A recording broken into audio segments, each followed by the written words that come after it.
Shalom Bapak Ibu sekalian, dimanapun kita berada.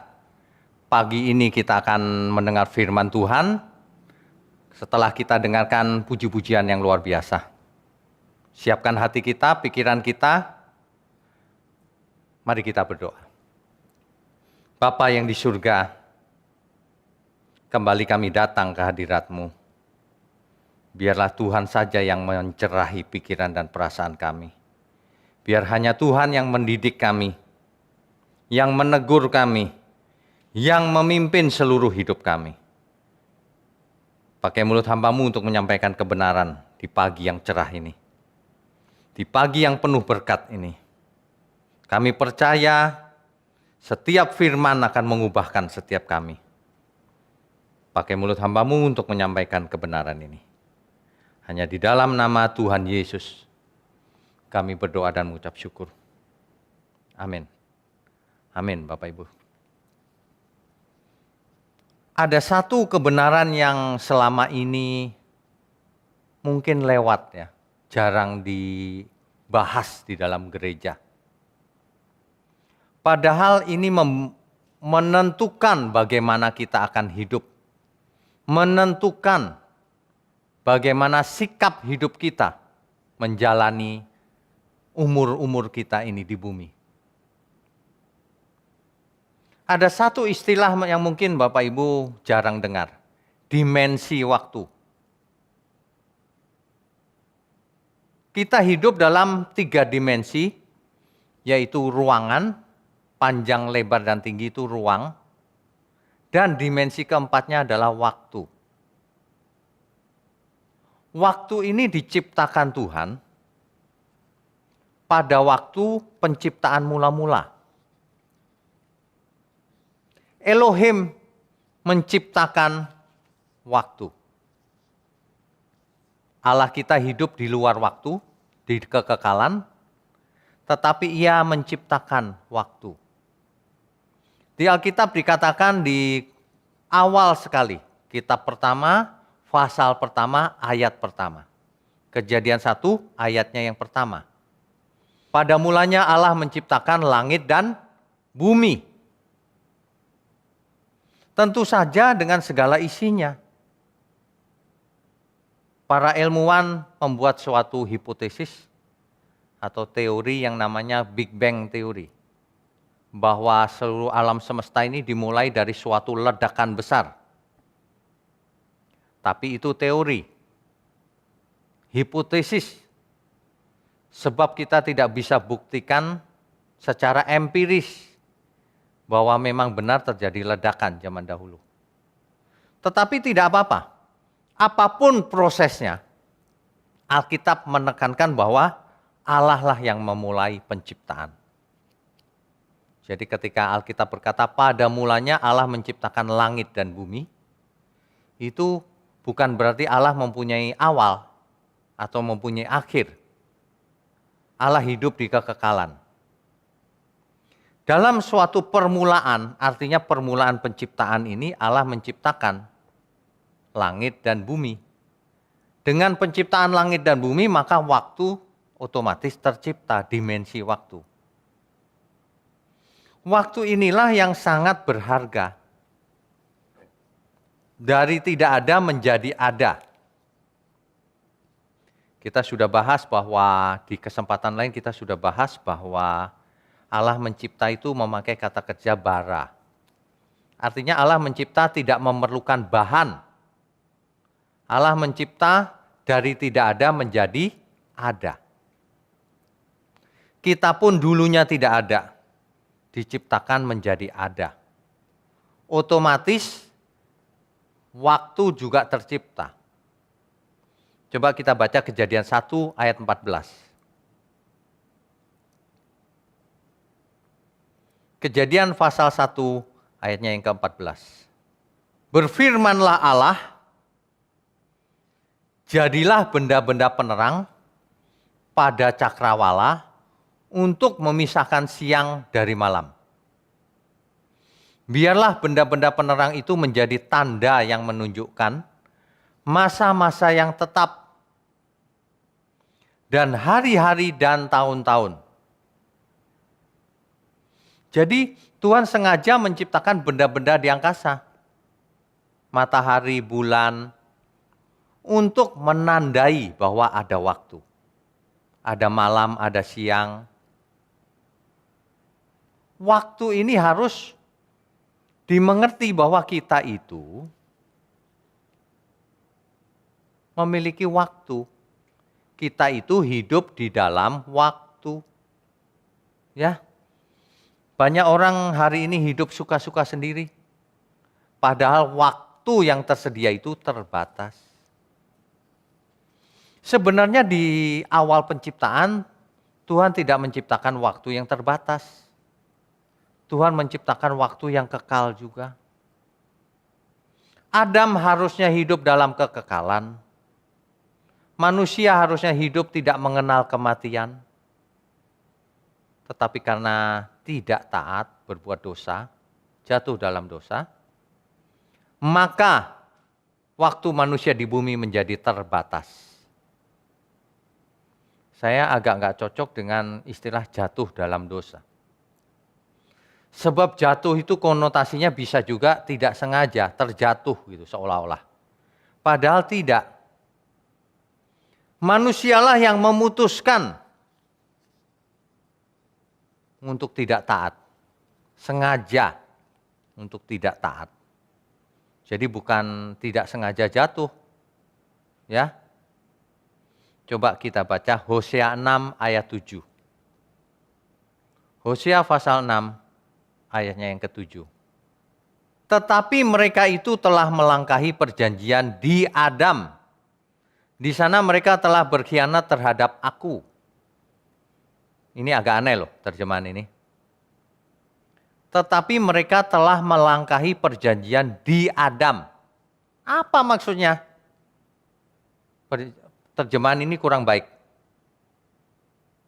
Kalau kita baca salah satu terjemahan bahasa Inggris, NASB, itu bunyinya demikian. But like Adam, they have transgressed the covenant. Tetapi seperti Adam, mereka telah melanggar perjanjian itu. Seperti Adam, bukan di Adam. There they have dealt treacherously against me. Mereka telah melawan aku dengan liciknya. Licik manusia itu. Tuhan dengan tulus menciptakan manusia, mengasihi manusia, tapi manusia dengan liciknya memberontak terhadap Tuhan. Dalam teks Ibrani dikatakan ke Adam. Ke Adam ini artinya memang seperti Adam, like Adam, bukan di Adam. Sebab kalau di Adam orang bingung bacanya.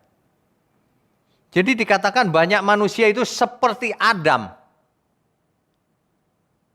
Melanggar perjanjian dengan Tuhan.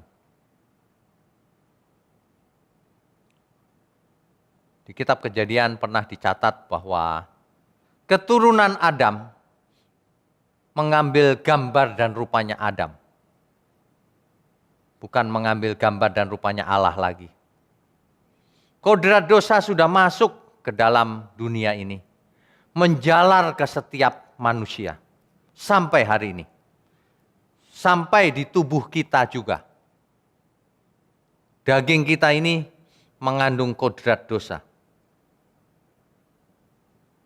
Tetapi kita harus menang atasnya. Amin ya Bapak Ibu. Jadi jangan seperti Adam memberontak terhadap Tuhan. Hari ini kita punya waktu yang juga sama. Waktu tidak lebih dari 24 jam. Masih sama. Matahari yang kita kenal hari ini masih sama dengan matahari ketika baru diciptakan mula-mula. Cuma umurnya sudah tua. Tergantung tua relatif. Sudah berapa ribu tahun atau juta tahun. Kalau dibandingkan kekekalan tidak ada artinya juga umur. Bulan yang kita lihat sekarang masih seperti bulan yang dilihat oleh Adam mungkin. Ya, tidak ada yang berubah. Semuanya masih sama. Hari ini banyak orang tidak menghayati bahwa waktu yang kita punya ini berlari ke depan, ke masa depan. Tidak bisa kita hambat, perlambat, maupun percepat. Dan tidak pernah kembali lagi. Waktu yang kita punya itu tidak bisa diulang. Tidak bisa kita salah lalu saya balik ke kemarin lagi. Tidak bisa. Kalau di film ada yang namanya Back to the Future. Manusia bisa kembali ke masa lampau dengan mesin waktu. Tapi itu pun hanya teori. Di dalam fisika modern itu dimungkinkan. Tapi kenyataannya belum bisa. Manusia belum bisa menciptakan mesin waktu. Dan kemungkinan besar tidak akan pernah bisa. Atau Tuhan sudah datang lebih dahulu. Ya. Nah, waktu tidak bisa juga dicegah supaya berhenti. Tidak bisa. Tidak dapat diperpanjang atau diperbaharui. Dalam istilah yang sering kita kenal, waktu adalah sumber daya yang tidak bisa diperbaharui. Non-renewable resource. Ya. Oke. Yang menjadi masalah itu begini. Fokus kita pada apa? Sementara kita hidup di dalam dimensi waktu, kita fokusnya pada apa? Hidup kita ini kita fokuskan pada apa? Atau pada siapa? Atau pada hal apa? Inilah yang paling penting. Hari ini kita harus melihat bagaimana mengevaluasi bagaimana kita hidup.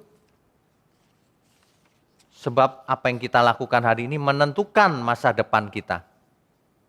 Dan ingat, masa lalu tidak bisa dirubah, tapi masa depan belum terjadi. Makanya kita harus sering-sering melihat Alkitab kita, firman Tuhan berkata apa. Kita baca dulu Pengkhotbah 3 ayat yang ke-17. Pengkhotbah pasal 3 ayatnya yang ke-17. Kita baca dulu ayat 16-nya. Ada lagi yang kulihat di bawah matahari, di tempat pengadilan. Di situ pun terdapat ketidakadilan. Namanya tempatnya pengadilan, harusnya adalah tempat di mana keadilan terjadi. Tapi Alkitab mencatat, di situ pun terdapat ketidakadilan. Dan di tempat keadilan, di situ pun terdapat ketidakadilan. Barulah ayat 17. Berkatalah aku dalam hati, Allah akan mengadili baik orang yang benar, maupun yang tidak adil. Tidak benar maksudnya. Karena untuk segala hal dan segala pekerjaan ada waktunya. Ini dia. Segala sesuatu ada waktunya. Kalau orang hari ini masih mengumbar hawa nafsunya, masih tidak adil, masih nggak benar hidupnya, masih mengeraskan hati. Pagi ini saya mau ingatkan, segala sesuatu ada waktunya. Ada waktunya manusia lahir, ada waktunya manusia mati. Ada waktunya manusia itu sukses, tapi jangan salah. Kalau gagal pun bisa mendadak gagal. Ada waktunya kita hidup, ada waktunya kita pulang. Pengkhotbah jarang dibaca di gereja hari-hari ini. Kok seolah-olah ayat-ayatnya itu ayat orang frustasi, Pak. Anda salah, saudara salah. Justru yang realitas itu memang di bumi ini banyak ketidakadilan. Jadi kita tidak usah bingung kalau orang fasik itu sukses di bumi. Kalau orang jahat itu malah kaya, sehat, gemuk, seolah-olah tidak punya masalah.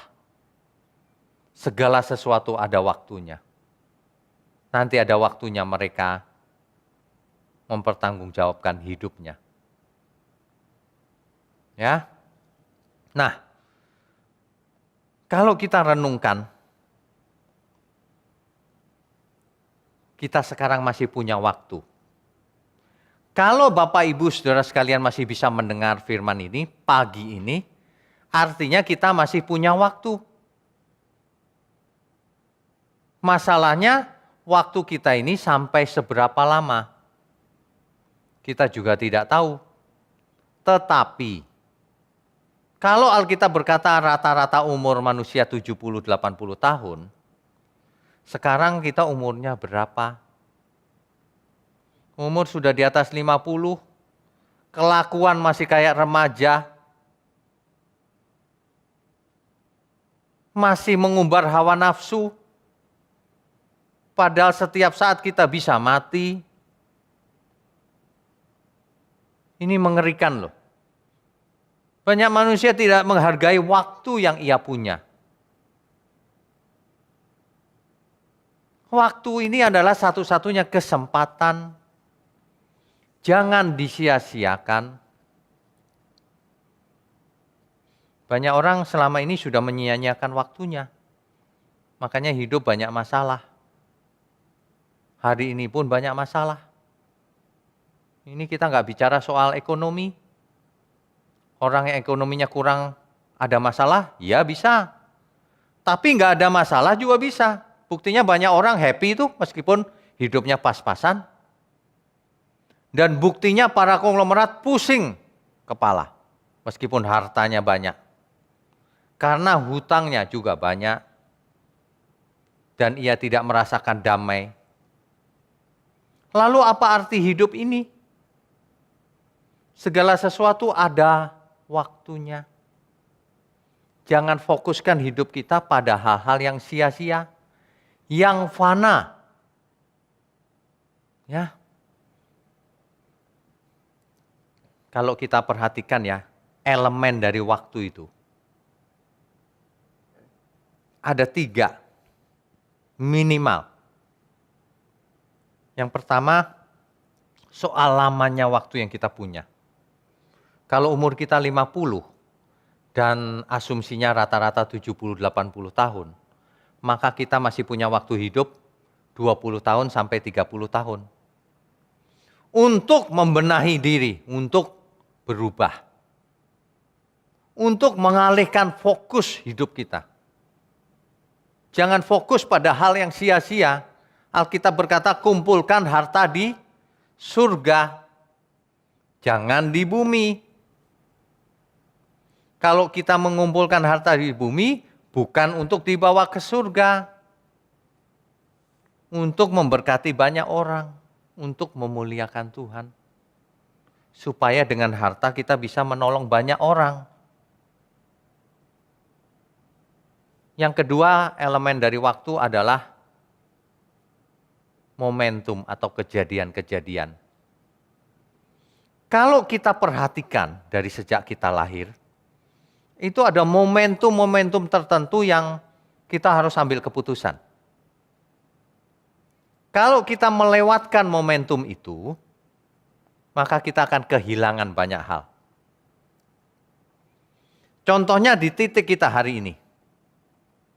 Kalau hari ini kita melewatkan momentum di mana kita bisa mendengar firman secara online, tapi kita lewatkan juga malas-malasan, maka masa depan akan menjadi suram. Nggak terjadi perubahan maksudnya. Tapi kalau hari ini momentum ini kita pakai, iya aku mau dengar firman. Sebenarnya seluruh dunia sedang dikasih kesempatan oleh Tuhan. Kamu selama ini sibuk bekerja, sibuk dengan dunia ini. Lalu virus diizinkan Tuhan untuk memenuhi dunia. Manusia tinggal di rumah. Tinggal di rumah malah tidur melulu. Maksudnya tinggal di rumah itu harus merenung, belajar. Ada apa ya Tuhan kalau Engkau izinkan ini terjadi? Supaya kita punya waktu mendengar firman lebih banyak. Supaya nanti ketika virus sudah bisa diatasi, kita bekerja kembali tapi dengan mindset yang benar. Amin ya Bapak Ibu. Jangan sia-siakan momentum yang ada. Dahulu kita punya momentum. Ketika SD harus belajar, SMP, SMA harus belajar. Kita lewatkan begitu saja. Setelah lulus kita harus bekerja keras, itu pun momentum. Kalau malas-malasan nggak dapat lagi momentumnya. Sekarang kita diberi kesempatan melayani Tuhan. Kalau kita melewatkan momentum yang ada, ya nggak terjadi apa-apa. Lain kali tidak dipercaya lagi untuk melayani Tuhan. Melayani Tuhan itu tidak hanya jadi pendeta atau aktivis di gereja. Melalui seluruh hidup kita, apakah hidup kita menyenangkan Tuhan atau enggak? Melayani Tuhan atau melayani diri sendiri. Jadi Bapak Ibu Saudara sekalian, siapapun kita, ayo melayani Tuhan. Kalau Bapak Ibu seorang dokter, jadilah dokter yang melayani Tuhan. Yang menolong sesama, yang enggak punya uang enggak usah bayar. Niat enggak sih sebenarnya mau melayani Tuhan? Bukannya jadi dokter malah pasang tarif mahal. Ini untuk profesi apapun. Saya peringatkan ya, profesi itu satu kesempatan untuk melayani Tuhan. Kalau profesi itu dipakai untuk memperkaya diri sendiri, saya cuma mau ingatkan, segala sesuatu ada waktunya. Ingat baik-baik, nanti kau mati gak dibawa semua harta itu. Ingat baik-baik, jangan kau menikmati profesimu itu sebagai kesenangan pribadi. Profesi kita masing-masing harus digunakan untuk memuliakan Tuhan. Harus digunakan untuk sesama. Hukum yang terutama, ini saya ulang lagi nih. Tuhan Yesus loh yang ngomong. Kasihilah Tuhan Allahmu dengan seluruh yang ada padamu. Pikiran, kekuatan, segenap hati, semuanya. Dan yang sama dengan itu, kasihlah sesamamu seperti kau mengasihi dirimu sendiri. Orang yang tidak melakukan firman ini, cinta Tuhan sih, tapi tidak cinta sesama, omong kosong. Itu bukan cinta Tuhan. Biasanya orang yang begini kalau ke gereja mencari keuntungan. Kalau dia jemaat, memberi perpuluhan supaya dibalas Tuhan, mencari keuntungan. Dia tidak beribadah yang benar terhadap Tuhan. Dia menggunakan waktunya untuk menguntungkan diri sendiri. Ingat, segala sesuatu ada waktunya. Akan ada penghakiman. Tuhan memberikan satu perumpamaan atau pelajaran tentang talenta. Setiap kita diberi talenta. Ada yang diberi 1, ada yang diberi 2, ada yang diberi 5. Talenta tidak bicara soal bakat. Talenta itu semua yang ada pada kita, termasuk profesi kita, termasuk waktu kita. Kita pakai untuk apa? Coba dipakai untuk apa? Sebab nanti Sang Tuhan, Adonai kita, ketika ia kembali ke bumi, menjemput orang-orang saleh. Ia akan bertanya kepada kita semua. Untuk apa itu talentamu selama ini? Untuk apa itu hartamu? Untuk apa itu waktumu? Kita semua dimintai pertanggungjawaban. Ini mengerikan loh. Jadi Bapak Ibu banyak yang sudah melewatkan momentum-momentum. Kalau kita bertemu orang yang memerlukan pertolongan, itu satu momentum di mana kita bisa membuktikan cinta kita terhadap Tuhan. Ya, jangan hidup cuma sekali aja nyusahin orang lain. Hidup cuma sekali aja egonya tinggi sekali. Hidup cuma sekali aja nggak berguna bagi kemuliaan Tuhan. Terserah Bapak Ibu mau sukses jadi apapun.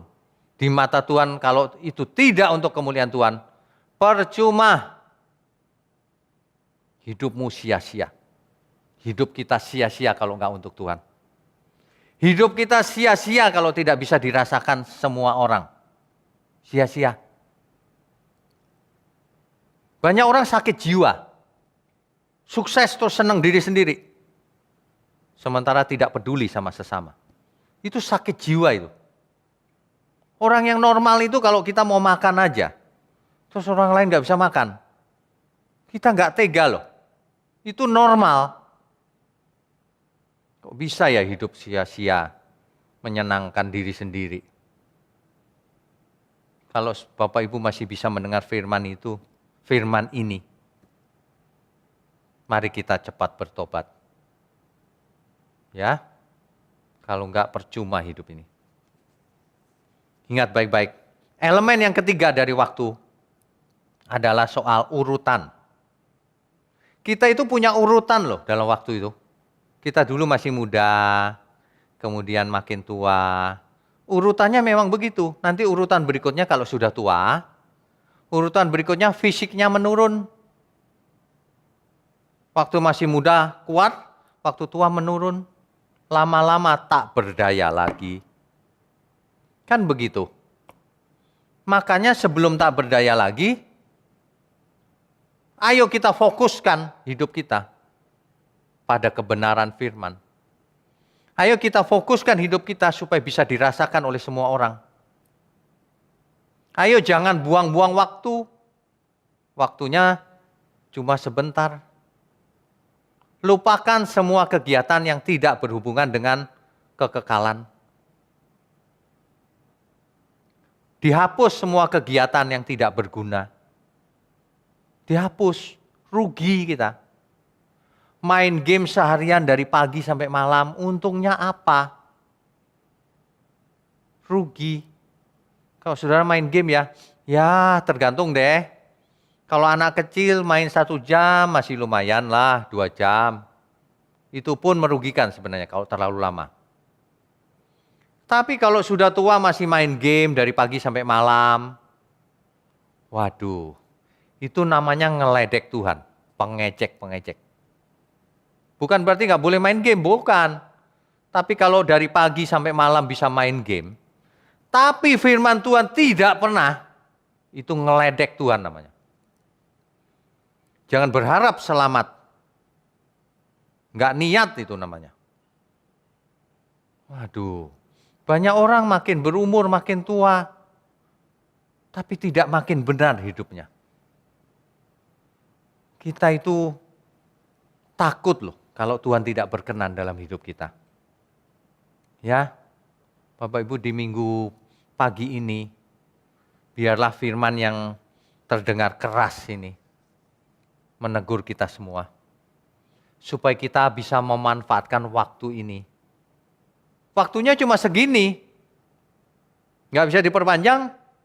Kalau diperpendek bisa, kalau hidup sembarangan makin pendek waktunya. Cuma segini. Jadi jangan buang-buang waktu. Ayo kita fokus pada hal-hal yang berhubungan dengan kekekalan. Ya. Nah, jadi kalau kita mau evaluasi hidup kita, coba untuk apa hidup kita ini? Coba kalau kita perhatikan ya, dari pagi kita bangun, lalu kita apa yang kita lakukan? Bangun pagi, sarapan, baca renungan, berdoa, baru sarapan, kemudian bekerja. Lalu apa saja? Waktu kita habis untuk apa selama ini? Makanya manusia nggak bisa beribadah 100% kepada Tuhan karena konsepnya salah. Ingat baik-baik, Rasul Paulus berkata dalam 1 Korintus 10 ayat 31. Baik engkau makan, minum, apapun lakukan untuk Tuhan. Baik aku tidur, baik aku bangun, baik aku makan, bekerja, atau apapun lakukan untuk Tuhan itu yang benar. Maka ibadah kita menjadi 24 jam di hadapan Tuhan. Karena seluruh hidup kita adalah ibadah. Waktu kita adalah ibadah. Ibadah itu jangan diartikan di gereja terus, bukan. Bekerja pun itu ibadah. Tapi bekerja yang benar. Siapapun kita. Ayo kita bekerja yang benar, berprestasi. Tidak tergantung mau gajinya berapapun. Jangan karakter kita tergantung dari gaji. Karakter kita persembahkan kepada Tuhan. Soal gaji nomor 2. Kita kerja keras saja. Kan begitu. Ya. Jadi kalau kita baca kitab Pengkhotbah sekali lagi. Pasal 12 ayatnya yang pertama. Ini harus dibuat sebagai salah satu ayat yang favorit. Ingatlah akan penciptamu pada masa mudamu. Sebelum tiba hari-hari yang malang dan mendekat tahun-tahun yang kau katakan, tak ada kesenangan bagiku di dalamnya. Ketika manusia makin tua, fisiknya menurun, lama-lama tidak ada kesenangan lagi. Makan pun sudah tidak boleh, karena banyak penyakit. Tidak ada kesenangan. Makanya ayat ini berkata, ingatlah akan penciptamu pada masa mudamu. Sejak mudamu. Sejak sekarang. Sehingga ketika fisik kita mulai lemah, tapi jiwa kita, roh kita semakin kuat. Dalam keadaan fisik yang lemah, kita tetap merasakan damai sejahtera Tuhan. Banyak orang ketika dalam kesakitan, di ujung maut, ia tidak merasakan Tuhan. Karena selama hidupnya, waktunya tidak dipakai untuk mencari Tuhan. Seluruh hidupnya, ke gereja sih ke gereja, tapi cuma jadi kebiasaan. Dia tidak menjiwai, tidak menghayati, tidak hidup di dalam Tuhan. Hari ini saya mau ingatkan, ingat baik-baik, panca indera kita ini dipakai, diciptakan Tuhan supaya kita menangkap kebenaran. Alkitab berkata karena manusia hidup bukan dari roti saja, bukan makanan saja. Tapi setiap firman, apa yang dilihat, apa yang didengar. Apa yang didengar firman, apa yang dilihat, kejadian-kejadian dalam hidup sehari-hari. Belajar. Tuhan sedang mengajari kita, sedang mendidik kita, sedang memimpin kita dalam seluruh peristiwa hidup kita. Banyak orang tidak menangkap pelajaran itu. Mereka pikir hidup ini asal lewat begitu saja. Padahal ada banyak kejadian, suka maupun duka, tetap mendatangkan kebaikan bagi hidup kita. Amin ya. Roma 8 ayat 28. Segala sesuatu mendatangkan kebaikan bagi orang yang mengasihi Tuhan. Kalau kita tidak mengasihi Tuhan, segala sesuatu tidak mendatangkan kebaikan. Jadi banyak orang selama ini konsepnya sudah salah. Kalau terima uang banyak, haleluya. Kalau terima uang sedikit, haleluyanya pelan, haleluya. Kalau usahanya sukses, haleluya. Kalau usahanya belum sukses, tidak haleluya. Salah. Kita tetap memuji Tuhan, haleluya Tuhan. Usahaku sukses atau haleluya Tuhan. Usahaku belum sukses, aku mau cari lagi. Bagaimana supaya sukses. Dalam suka maupun duka Tuhan beserta kita loh. Jangan lupakan itu. Mestinya kita dalam duka pun bisa merasakan sukanya Tuhan. Hidup ini sederhana kok Bapak Ibu. Makan dengan tempe saja enak. Saya sering kalau pagi hari makan cuma dengan sayur dan tempe. Enak, nggak masalah. Semua ini cuma kebiasaan, karakter hidup. Coba kalau cuma sayur dan tempe berapa itu harganya? Hidup ini nggak menuntut uang terlalu banyak. Tapi ya kita butuh uang untuk menyekolahkan anak dan sebagainya. Kita usaha saja. Tapi percayalah, Tuhan Bapa kita di surga itu Tuhan yang baik. Kita dulu tidak punya apa-apa juga. Makan juga susah. Saya dulu makan juga susah. Kuliah gak bisa makan siang. Setahun lebih itu. Akhirnya kerja keras. Memberi pelajaran les ke sana kemari supaya hanya bisa makan. Sementara teman-teman saya sudah pakai mobil. Nggak masalah, sampai ini juga saya bisa hidup sekarang. Dan tidak miskin juga. Nggak penting banyak uang apa enggak itu. Yang paling penting itu karakter kita. Ini sebenarnya pelajaran hidup seumur hidup. Di sisa umur hidup kita ini, mari kita pakai waktu kita untuk satu, belajar kebenaran. Kedua, untuk bekerja melayani Tuhan dalam segala bidang. Ketiga, untuk memberkati sesama kita. Untuk menolong banyak orang. Banyak orang tidak mengerti, kita harus tolong. Baik pertolongan secara fisik maupun pertolongan secara rohani. Terutama soal karakter. 3 itu saja fokusnya. Yang lain tidak usah dilakukan Bapak Ibu. Tidak perlu. Waktunya pendek. Ya, ada banyak orang, sahabat-sahabat kita juga sudah dipanggil Tuhan lebih dahulu. Sudah nggak usah aneh-aneh. Teologi yang benar itu mengubah karakter. Jangan aneh-aneh. Jangan mistik. Tuhan kita ajaib. Tapi tidak perlu mistik. Jangan mengada-ada. Ya, tidak. Pagi ini kita belajar tentang dimensi waktu. Kita semua punya dimensi waktu. Bahkan kita hidup di dalam dimensi waktu. Tapi hebatnya bersama Tuhan.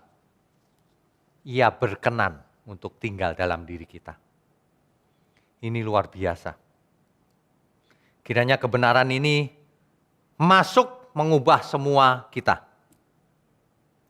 Yang berbahagia atau yang diberkati adalah orang-orang yang bukan cuma mendengar firman, tapi yang melakukannya, yang berubah. Amin ya Bapak Ibu ya. Amin.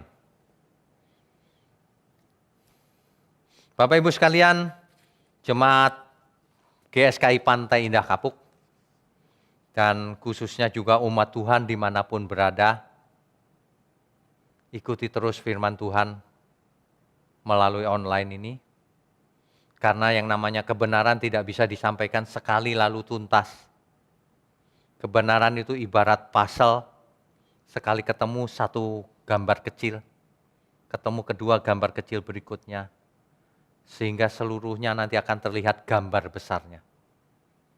Manusia berubah karena kebenaran, bukan karena yang lain. Tuhan Yesus memberkati. Sebelum kita sudahi, mari kita angkat tangan kita. Mari kita berdoa Bapak Ibu. Bapa yang di surga, terima kasih. Sekarang kami mau sudahi pertemuan online ini, dan kami akan sambung untuk kesempatan berikutnya. Terima kasih Bapa, kami mau sambut berkat yang turun dari surga.